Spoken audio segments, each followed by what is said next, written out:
Hello, everyone. I'm Craig Stover, Executive Director of Allens Lane Art Center, and welcome to ArtShow. This week I have with me Tish Ingersoll. Hello, Tish.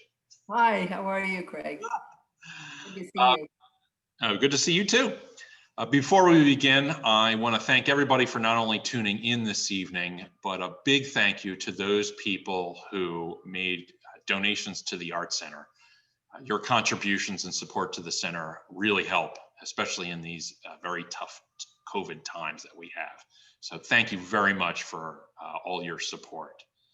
With that being said, again, welcome Tish. Thanks for coming out and lending your voice to ArtShow. I was thrilled to see you here. It's been a while since we had our last conversation.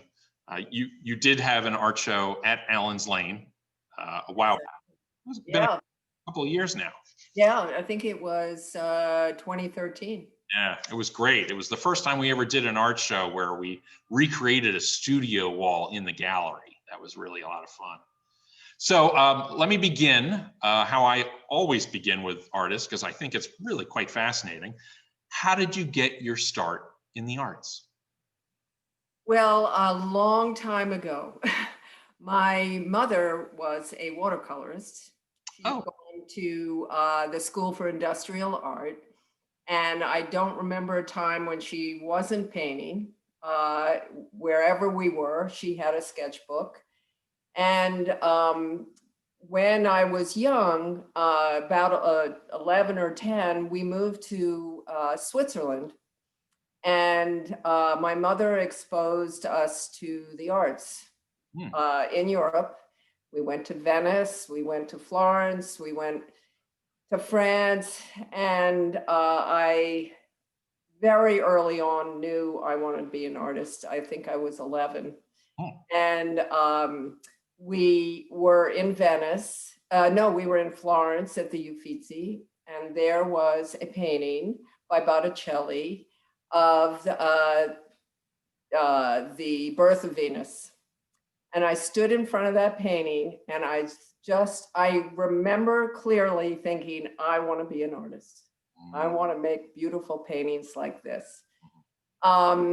We lived in Europe until I was 14, and at that time I went to boarding school, and I had two experiences at boarding school that were wonderful. One, first of all, I loved being at boarding school in Maryland, and I had an art teacher right away. We had the art room that we could escape to, and there were three of us classmates who spent a lot of time in the art room. And I also had an English teacher, Miss Aswell, and she let me draw pictures instead of writing essays in the beginning, because I was thinking in French at that point, because we lived in the French-speaking part of Switzerland. So I was very fortunate because I could not write very good essays.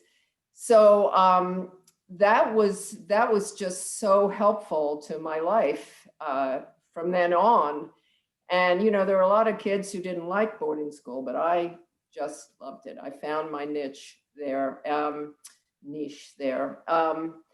And then I was also the first person in my school to apply to art school instead of Vassar or Radcliffe or whatever. So I went to the Academy of Fine Arts right out of high school. Here. And yes, here in Philadelphia. And I had vowed I'd never live in Philadelphia because I'd lived in Europe and I thought it was great, but I ended up here the rest of my life. So the Academy was, a great experience. 2 years into it, I ended up getting married. That was kind of what was done in those days, at least in my family. And so I ended up having two children, two wonderful children, a daughter and a son. And when they were quite young, I enrolled in the academy again. I had a good friend from the academy who had graduated from the academy who I would draw with during the week. And she urged me to apply again and go back. Her name was Sandra Son. And she lived in Chestnut Hill, and she had a studio in her house, and it was very inspiring. So I luckily applied again to the academy and got in, and I graduated in 1980 and was very fortunate again. My children were Germantown friends, and I continued to paint, and then a woman, Jill Bonovitz, told me, she was a contact at Germantown Friends, that she had a studio that I could share on 4th Street.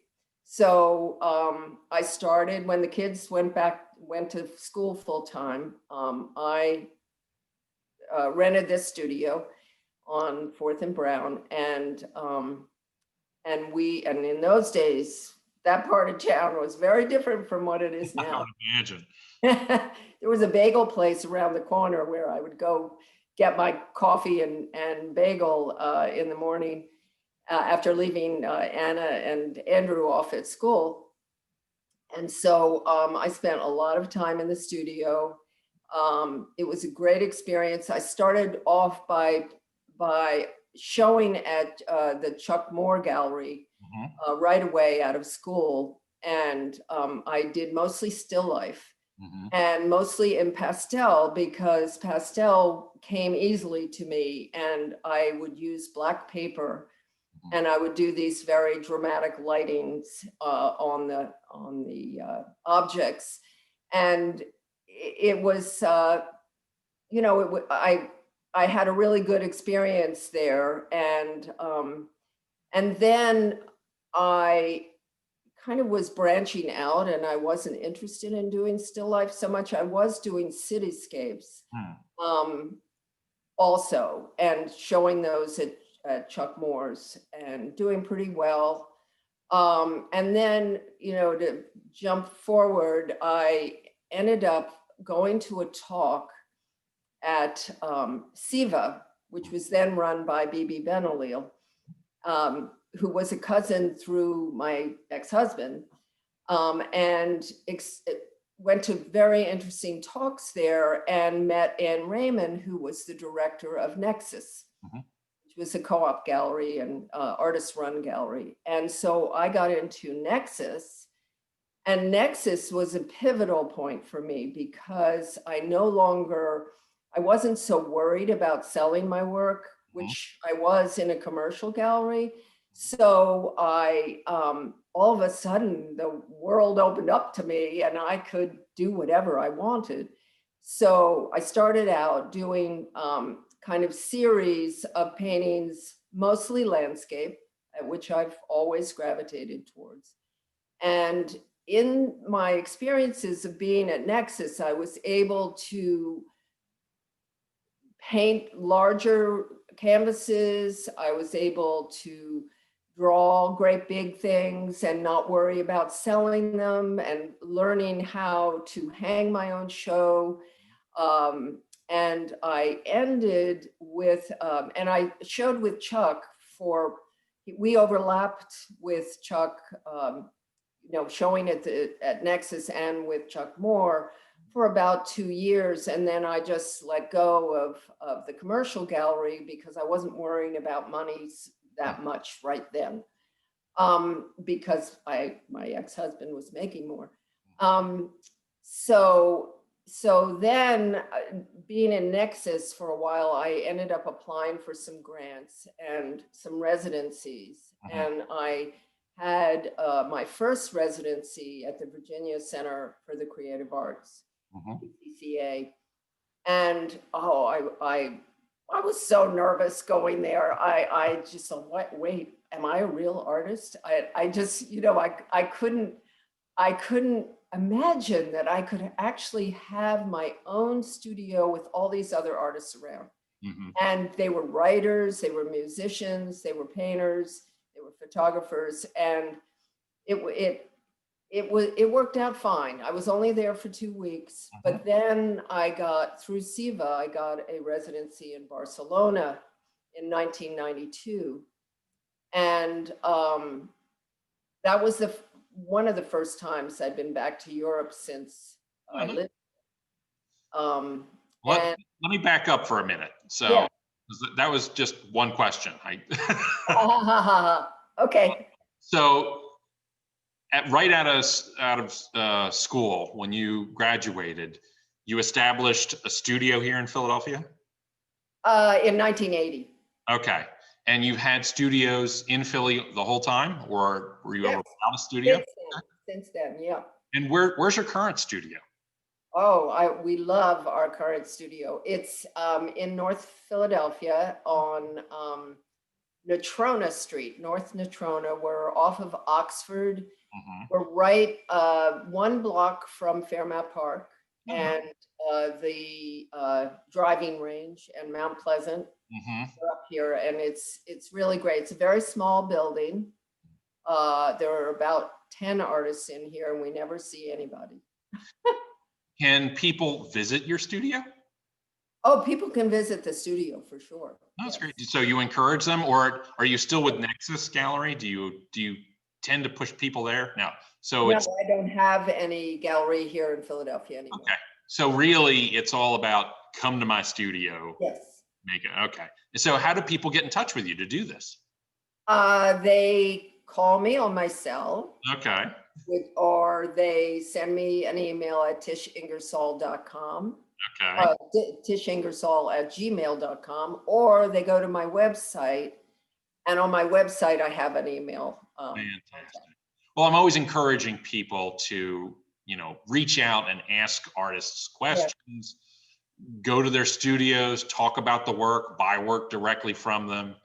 There's this weird thing where people don't feel that they should do that they have to go through a gallery or this or that. And I'm always, no, just reach out to the artist. So I'm thrilled to hear that you have a studio that people can come to. So yes, and it's very safe. If I'm visiting your studio, do I see you in it all the time? Are you always there in your studio, or do you? I'm here maybe 4 days a week. I don't stay all day. I'm either here all morning or all afternoon. I can be here in the evening sometimes. It just depends on the responsibilities at home. But most of the time I'm here. Can you handle people in your studio? Can you do work with other people in your studio, or do you need it like? Oh God, no, I can't. I mean, if they're doing something else. Okay. I'm always curious, one of the questions I love to ask is like, what studio rituals do you have? And a lot of times artists don't know what I'm talking about. I say, well, must the music be on? Must the door be shut? Must the, I spoke with an artist the other day. She said, well, before I begin, I have to have a cup of tea and a sandwich all the time. So for you, it's just go in and make, you don't need I sometimes I come in and I've had so much discombobulation at home that I just go through my books or I sketch. I actually have a little booklet that has Yupo paper in it, and I do these very small abstract watercolors that I always have on the table here for me to kind of unwind when I come in. A little bit. Yeah. And they're really fun because on the Yupo paper, the watercolor just kind of sits on the top. And so when it dries, it's different from what I've started with. Yeah, vellum does the same thing. What? Vellum does the same thing. Yes, I love vellum. It's great, isn't it? Yeah, I love vellum. Vellum and inks, or if you mix rubbing alcohol in with the inks. Oh, I haven't done that. Oh, it's great because it dries right away. That's a good one. So thanks. Tell me a little bit about your inspiration. You said that you have little sketchbooks. I'm curious to know, does inspiration come at you like a lightning bolt, or are you the kind of artist that that has to sort of build up to it? It's both. I am very inspired by, right, especially right now, by cliffs and water. And when I went on my residencies in Ireland, my work changed dramatically because the landscape there was so dramatic where it was situated that it took over my body. I felt such passion for that landscape, and it's indescribable to me. It it inspires me so much that I can't explain it, and I feel just that way. I feel like I can't explain what it does to me, but it absolutely becomes a part of me. And the when I'm in the studio, because I haven't been to Ireland since 2018, I find sometimes I need to look at the photographs that I took there because I took so many of this one cliff or this one sea stack that is a representation of history, memories of nature taking charge, that I need to look at it sometime, and I wish I were there. But other times I come into the studio and I'm scared to start a painting. And I have certain ways of starting my paintings. But it becomes intuitive as I'm working, and I end up spending times trying to relive that feeling, but other times it's just about the formal issues in the painting and just balance, color. Do I like the way that looks?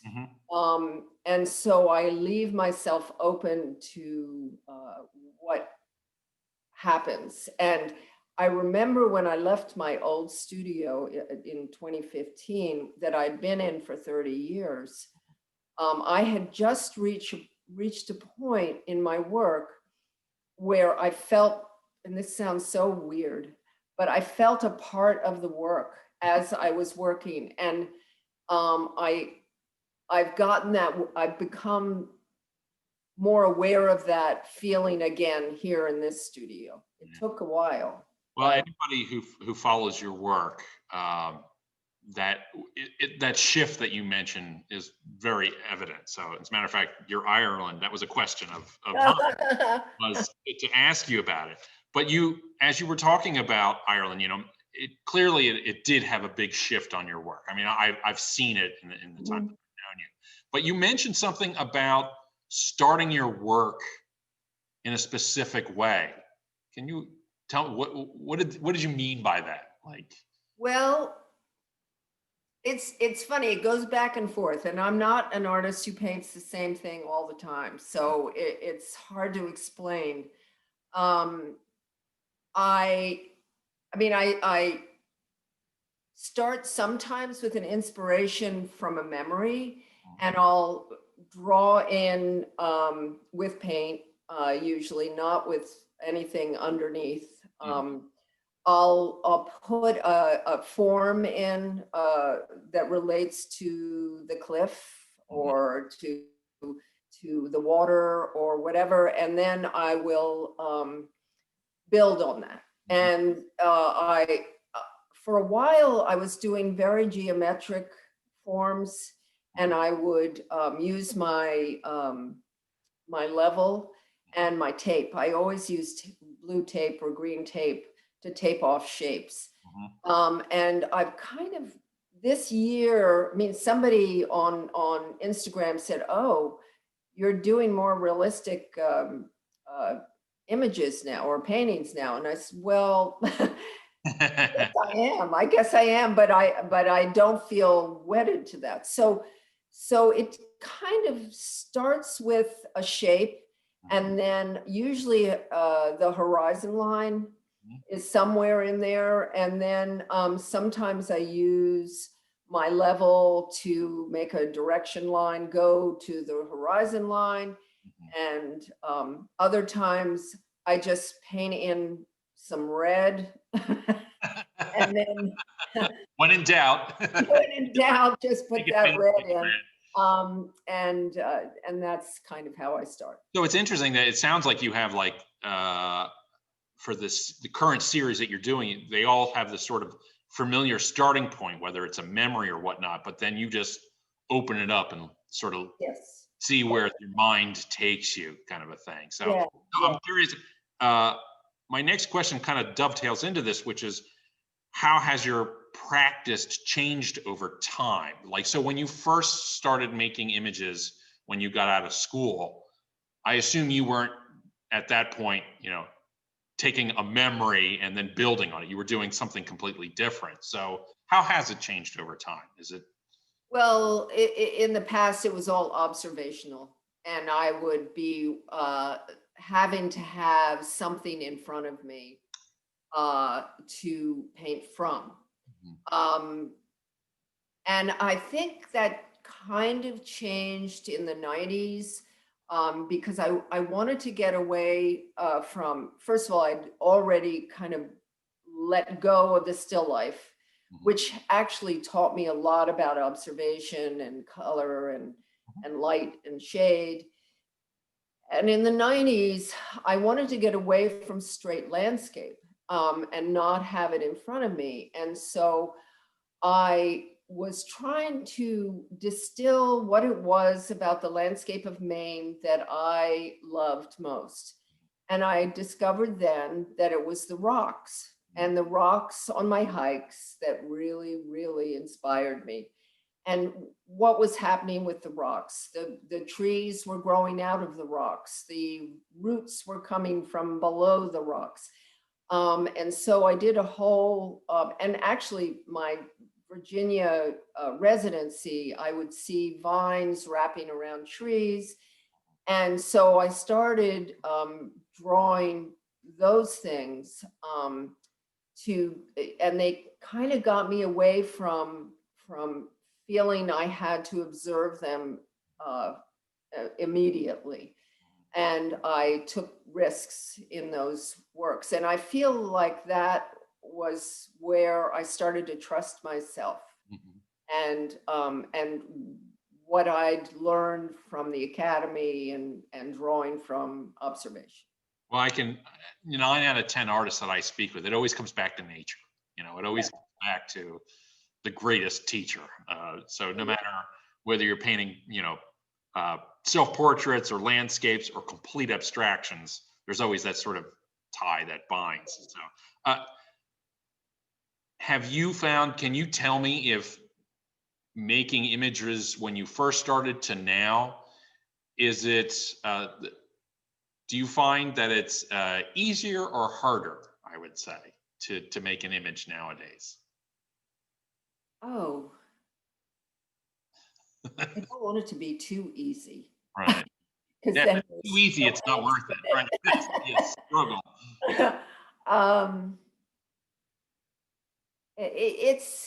It's always hard to begin, and it's always hard to find meaning in it. I find that I question myself a lot about why am I doing this? Why am I More drawing? now than before. Yeah, before I didn't, I kind of knew, and I think it's because one's life becomes more complex, family-wise, and everything is just more complex, especially this past year. I do find it's an indicator often for interesting artwork. If an artist really is introspective, if they're really taking their time for images, I think I can read that in the artwork. I think that's what has attracted my own eye to your works, is I can see that there's these sort of hidden levels of stuff in it. So Thank you. keep going. What? So, so obviously, you're in the thick of it. You have a studio. You're constantly making work. So what would you say is the hardest part about being an artist nowadays? justifying it. There is so much pressure to sell or be recognized. Yeah. And, I was, when I started off, it was the idealistic time of, I'm an artist. Wow. That's enough. It's Everybody's an artist nowadays. I mean, the guy what? who made my sandwich for lunch is an artist. So Yeah. all that has no meaning. Yeah. No, it's hard in this climate to because people don't value the long years you've spent trying to be better, and you have a journey that you're taking, and Jack always has to remind me that this is part of my journey, because I forget sometimes that even if I'm not famous, I have something to give back. Mhm. And I think that my painting murals was a moment in my life where I really did give back. Mhm. And now that I'm in my studio more and I'm not working full time, I feel kind of guilty that I'm not selling or that I'm not promoting or whatever. But it is so hard to promote yourself now. Oh yeah, there's so many. I find that it's difficult because so many people. There's so many platforms. So Yes. if I'm talking to a room full of people and they say, "Well, I don't hear about you." It's like, well, that's, this person's on Facebook, but this one's on Instagram, and this one doesn't do computer at all. So it's Yeah. hard to get your message out. So Yes. speaking of message and your value as an artist, we just finished up 2020, which I think we can all agree was not the most spectacular of years. Mhm. But do you have any highlights for 2020? Well, my hikes, my Oh, walking, all my right. walking, and my being in the studio more because our studio is quite safe. Very few people come here, and we all wore masks, have been wearing masks. It's down a dead end street. Well, that's good. So you're saying that 2020 was the year of fodder for you. Like you Yes, packed yes. your brain full of new stuff. Yes, and learning. I started in Maine last fall, or this past fall. We have a fantastic library in the town where we go, and they had this course that you could take. It was a DVD of a man, a professor down in university, not the University of Virginia, but a university in Virginia. I can't remember the name, and his name was Professor Renton, and it's a geology course. So I started taking this course because I thought, I'm painting rocks and cliffs, I should understand more. Research. And his whole thing was, and he unfortunately died in February, that if you know about the composition of the rocks and the minerals that take part in, are a part of all this, then you come to appreciate it so much more when you're out on your hikes or your walks. Yeah. And that I wouldn't have done. I haven't finished it. I ended up buying his entire course on eBay. And I haven't begun to to finish it. That's really been wonderful to have time to do that. So what are you currently working on? Is anything behind you brand Um, new? this is one that I did last year that I put up because I changed it so many times. Good. And it evolved from a watercolor that I had started quite a while ago, which I won't leave the screen and show it to you, but I'm not working on that anymore. But this one, wait a minute, this one is kind of the direction I'm going in. I think And the only reason is because Jack and other people have said, don't do anything more to that. And what I was doing was outlining with a thin brush with black, kind of describing the rock formation of that Downpatrick Head. And then I'd already painted in color, so they don't overlap often. And so there's blue from the ocean showing through, and then the rock colors. And I think it's a freer way for me to work, but it's not easy. It's you know, I want to finish it. And I always have one or two, and actually I'm working on a small one now that I started doing that with purple. And I kept saying to myself, this is not working. This is not working. I have tried so many times to make this composition work, and, you know, kept adding and subtracting and adding. And then I did the lines, and a good friend who I send images to, she said, don't do anything more. It describes the complexities of these times. Nice. And, That's what you want. okay, I'll take it. I'll take So it. I'd love to encourage you, if not already, the people watching this video would love to see details of those. Can I get you to maybe post them on Instagram or something? Sure, sure. Great. You know, this medium only is so far that people can actually see. So, that would be great. So I've got really just sort of one more big question for you that I was curious to know. If this is sort of a wish scenario, if resources were unlimited to you, you know, you didn't have to worry about sales, you didn't have to worry about anything, you know, you could triple the size of your studio, plenty of money, would you take on a new project? Is there anything that you've ever thought about that I'd love to do, but that, you know, I just can't swing it? Or do you think your work would stay the same? Oh, I hope not. Okay. Well, first of all, I'd like to travel more. And More fodder. Is that what more fodder, more fodder. yeah. I'd like to have the strength to do larger work. I actually, behind this painting, I have canvas, which I don't usually work on. I work on paper. I would like to get back to some more risky paintings, but you know, I'm not sure. I think I'd like to do some collaborative work. Maybe again with Jack.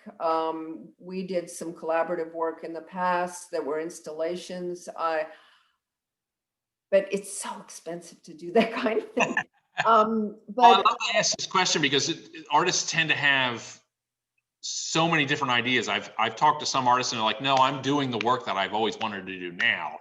And other people are like, well, no, I would like to do larger. I'd do a series of woodcuts, or I'd farm it out and have somebody print it for me or something. So, well, I had before COVID began, I was using the resources at PAFA for printing. And I had a wonderful teacher there, Lisa Hamilton, and I was learning silk screening. And that seemed to be something that I would like to go back to. We were also, thanks to one of my colleagues at PAFA, doing illustrations for the Spoon River anthology as etchings. And so I'd gotten back into printing, you know, in 2017, and I really enjoyed that. And I would like to get back to that, but it seems impossible right now. Well, you and I need to talk. I'm a huge lover of printmaking, and there's do it. Yeah. Oh yeah. You and I will need to have more conversations about this. Yeah. So, Gee, just talking to you, I now have like another dozen questions I need to ask you. So maybe we can do a part 2 of this whole thing. But I wanted to thank you very much. Looks like our time is up. I want to thank you very much for coming today and for talking to us about your studio. Again, I want to encourage everybody out there to make sure to go to Tish's website, check out her work, ask questions. There's always ways to contact the artist. Arrange for a studio visit. Probably when COVID's over, but arrange for a studio visit and make sure to go out and support. And again, I also want to thank everybody who not only tuned in this evening, but for those who made donations to the center. Allens Lane Art Center is a cornerstone of the Northwest Philadelphia arts community, and we thank you for your support. Thanks again for tuning in, and have a great evening. Bye. Thank you, Craig. You're welcome.